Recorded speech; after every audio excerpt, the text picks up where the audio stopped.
In Burkina Faso, a shocking 47% of children aged between 5 and 14 are engaged in labor. This is not just a statistic, it's a crisis. This West African nation grapples with an unseen crisis every day as children, instead of being in schools, are found in fields, mines, and bustling streets. They work in agriculture, sowing and harvesting crops under the scorching sun. They descend into dangerous mines looking for gold that glitters in the dreams of the affluent, and they sell trinkets and food in busy markets, their childhood innocence lost in the cacophony of commerce. This is a crisis born out of poverty, perpetuated by lack of education, and normalized by cultural norms. It's a crisis that sees children as laborers, not learners.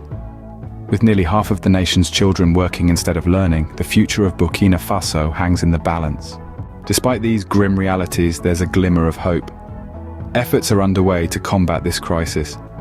Government bodies, non-governmental organizations, and international entities are stepping up to challenge the issue of child labor head-on.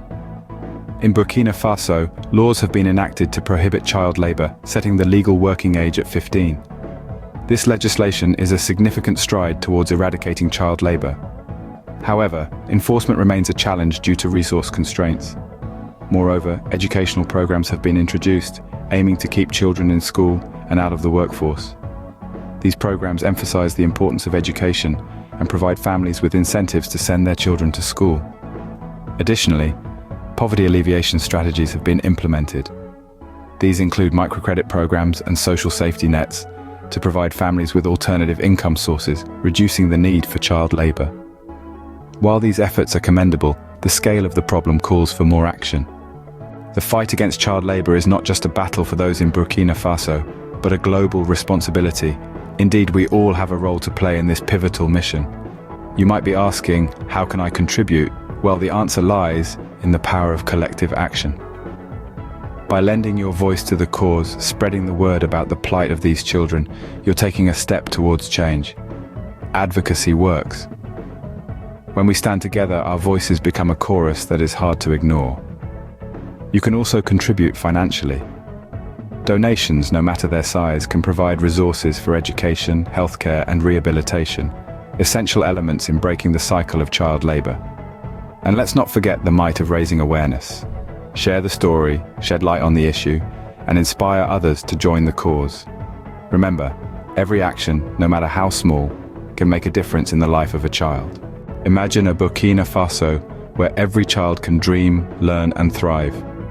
Together, we can make this a reality. Imagine the difference we can make, you and I, when we stand against the injustices of child labor. It's a cause that calls for more than just sympathy. It needs our active involvement. You can be part of the solution. You can support organizations that are tirelessly fighting against child labor in Burkina Faso. They need your help to provide education, healthcare, and a safe environment for these children. You can also advocate for stronger laws and stricter enforcement against child labor. There's power in numbers. When we join hands, when we raise our voices together, we can make a difference.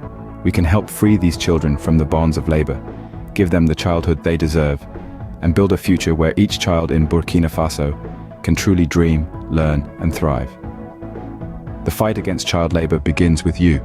Stand up, speak out, and take action today.